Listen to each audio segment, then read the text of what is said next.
I'm Bailey Bates. Here are your headlines from Central Texas. Just off of FM 2843 in Bell County sits a church that's been standing there for more than 100 years.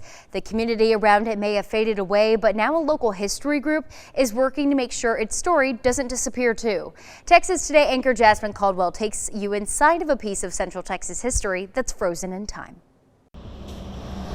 On this busy back road on FM 2843 near Salado sits an old abandoned church.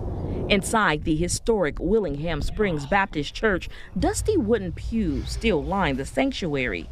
Broken windows let the Texas wind blow through the building, and abandoned Bibles remain scattered inside.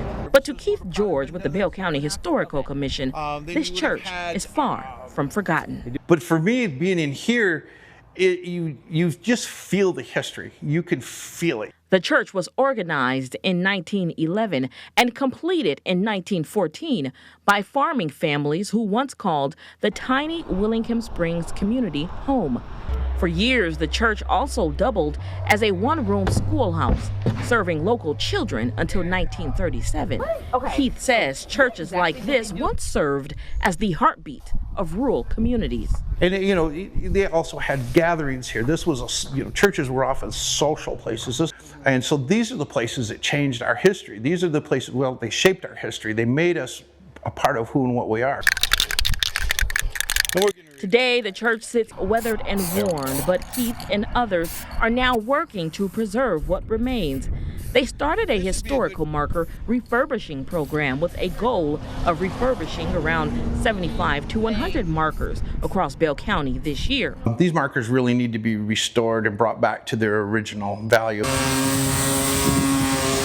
Keith says restoring a marker takes patience, sanding, repainting, and sealing it so the stories etched into Texas history can survive for years to come. Yeah. He's inviting the community to help restore and learn more details about these markers. It takes about 2 hours, to get one marker done.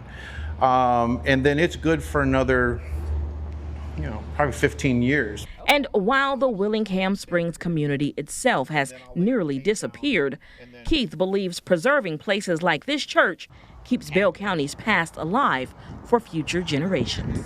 They're sacred grounds because you can feel that energy from them places at times.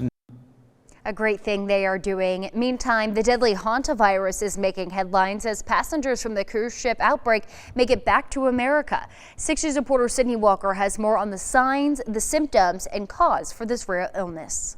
A virus rarely seen is now making headlines. We're going to see that in the United States. You're talking just a few hundred cases every few years. Dr. Greg Newman with Baylor Scott & White explained people catch the hantavirus from rats, mice, and other rodents. Any place they live causes a risk. Their saliva, through feces, and through urine. That's how an outbreak on a cruise ship began. Started infecting a couple of people who brought it on board from Argentina and then spread it to some others on that particular ship. But what's unique about this case is the strain, different than the one seen in the U.S. It's an Andes strain. It's pretty much the only one that's known to have sustained human-to-human transmission. Symptoms begin flu-like. Fatigue and some fever, headache, body ache, sore throat, mild cough. And get serious quickly. What's unique about the hantavirus is that it will advance and cause serious symptoms as it kind of kicks the body's immune system into a panic response. It can lead to lung, kidney, and clotting problems, sometimes long-term. He said 30 to 60% of cases become serious, and the only treatment is supportive care.